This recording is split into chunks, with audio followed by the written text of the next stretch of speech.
One of the most common questions people who are new to living on the road ask is, how do I get online from the road?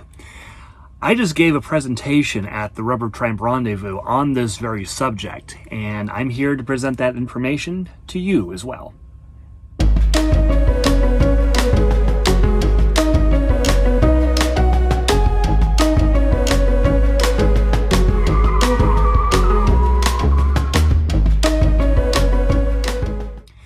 These days, the internet is pretty much a part of everyone's lives at this point. When we're driving, we use it for navigation, we use it to stream our music, we use it to find places to park overnight and to camp. I've got an article on my website at smokeythevan.com all about doing that. It's also useful beyond the travel aspect. Many people, myself included, now work entirely online. My mail forwarding service scans my mail and I can read my mail over the internet instead of having to receive physical deliveries wherever I happen to be. And with online banking, I'm still a member of a small credit union in central Massachusetts, even though I'm spending the winter in Arizona, and I can still do everything I need to do with a bank or a credit union. My money is all taken care of. And of course, cat videos. You can't forget about the cat videos. In sticks and bricks, getting online is a no-brainer. You connect to your home Wi-Fi and away you go. But it's more difficult when your home moves every day. You have to figure out how to get online all over again wherever you happen to be. During my travels, I've used three main methods to get online from the road. I've used free public Wi-Fi, I've used my cell phone as an internet hotspot, and I've used standalone internet hotspots, which are devices dedicated for internet data without making a phone call. We'll get to the cellular options later, but in this video, I want to focus on something you can do right now with the equipment you're watching this video on, getting online through free Wi-Fi. It's free, right? So, let's talk about Wi-Fi.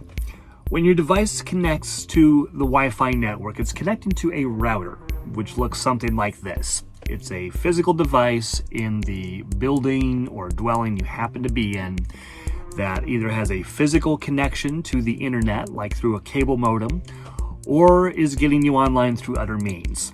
Wi-Fi is typically faster than a cellular connection, and it also offers truly unlimited data. Okay, there are limits, but they are so high, you're never gonna hit them. You can stream HD video all day, all night, 24/7, and never hit any kind of a data limit.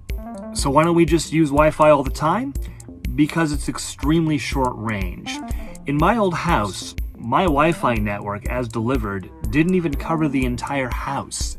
I couldn't get the internet in my garage, and I had to add a Wi-Fi extender to, well, do just that, extend my internet into the garage so I could look up YouTube videos on how to do the repair I was working on, or even just stream my music, because music is important. So because, unlike a cellular connection, the Wi-Fi won't come to us, we have to go to the Wi-Fi. There aren't a lot of places where you can find free Wi-Fi that's just open to the world to access, but they do exist. One great place to find Wi-Fi is, well, the overnight stops that you're often making as a nomad anyway. Places like Walmart parking lots. When my friends and I were driving Route 66 from one end to the other, we spent many a night at what I call Chateau Walmart, the classiest of the classy. I may joke, but one great thing about Walmarts, aside from allowing us to park there overnight, is many of the ones we hit, especially across the Midwest US, offer free Wi-Fi, and it even extends into their parking lot. So after a day of travel, we'd hunker down at Walmart for the night. I'd connect to Walmart free Wi-Fi. I'd watch movies all night, enjoy myself. I'd wake up in the morning and I'd get a few hours of work done before we hit the road to our next Route 66 chintzy, cheesy destinations. Cracker Barrel is another overnight stop that sometimes also offers free Wi-Fi the same way as Walmart.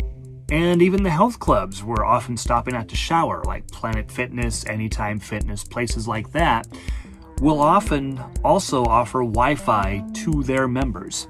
So it's not technically free Wi-Fi, but if you're already paying for a gym membership, it's paid for, so you might as well use it. One more place you can commonly find free Wi-Fi is fast food restaurants. These are hit or miss. Sometimes it may work great. The Carl's Jr. in Quartzsite, Arizona has Starlink, so it's getting very, very, very fast data connections up to the satellite and back. Or sometimes you might have McDonald's Wi-Fi that can't seem to connect to the internet at all, so it's really a mixed bag.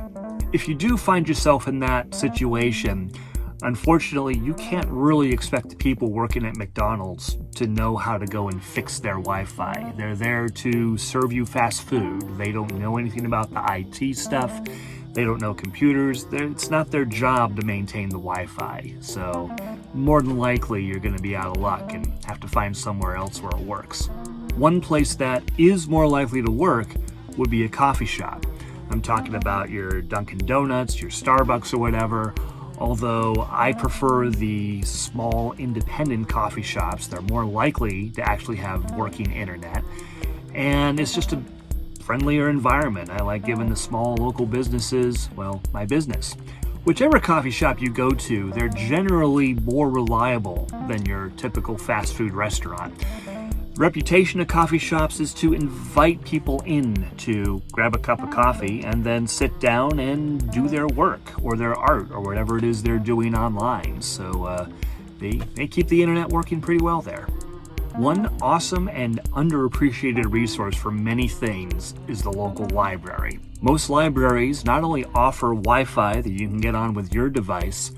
If you don't have a computer or yours is broken, they'll often have computers that you can use to get online from the library. You don't need to own any of your own equipment to get on the internet from a library.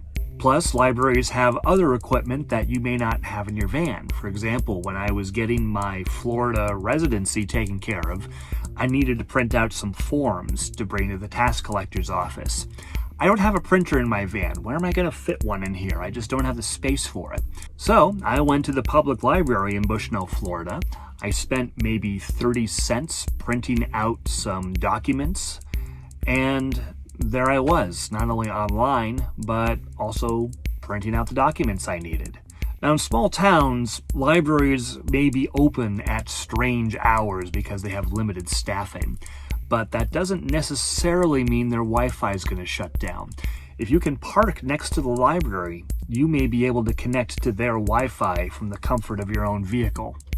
Of course, make sure you're following all of the parking laws. Don't park where you're not supposed to at times when you're not supposed to. Don't park overnight if there are signs prohibiting that. But if there aren't signs telling you can't, just park next to the library and get connected. Another place you can sometimes get online is a truck stop, but many of them cater to professional truckers, and they will often charge to access their Wi-Fi. It's usually very good Wi-Fi.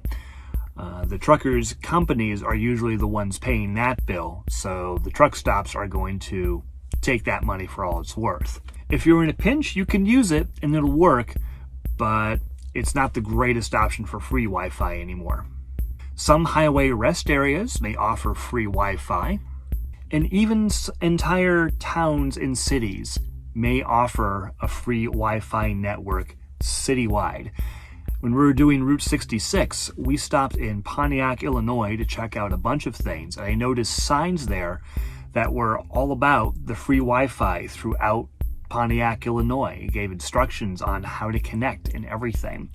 That is a wonderful, wonderful thing and great to take advantage of if you happen to be in an area that provides this.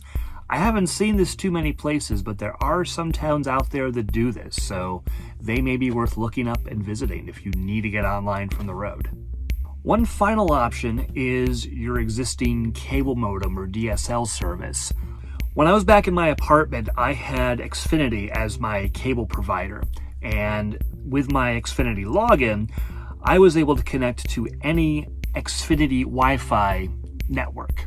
So what Xfinity has done is created a wide variety of Wi-Fi hotspots that you can log into and get online at no extra charge that are just scattered all over the place, basically anywhere that has an Xfinity cable modem.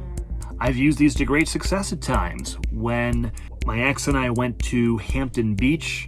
We spent the night within sight and sound of the ocean, and we were parked in front of a vacant rental apartment. It was October, so there weren't many people there. And from this parking space in front of this empty apartment, we were able to get full-strength Xfinity Wi-Fi. So we parked by the beach and binged The Mandalorian that night. This is the way. Xfinity is not the only internet provider to do this. They're the one I'm familiar with because that's what I've used. But other internet providers may offer this as well, so check out what's local to you and see if they have this. Of course, if you're on the road yourself, you probably don't have a cable modem anymore, but you probably know someone who does. I do, and they have given me their Xfinity Wi-Fi login information, so even though I'm not a customer anymore, I can still get into Xfinity Wi-Fi hotspots, so thank you for that. So that's the quick and dirty of good places to find free Wi-Fi on the road. I know we went through this a little fast, but the beauty of a video is you can pause, take notes, watch it again, whatever it is you want to do. Next time, we're going to look at cellular connections. That includes the personal hotspot built right into your cell phone, as well as standalone hotspots that are dedicated for data and will put you online that way. We'll talk about the advantages of one or the other, and we'll also go over things you should know about cellular internet in general. So be sure to check back for that one. Until then, see you down the road.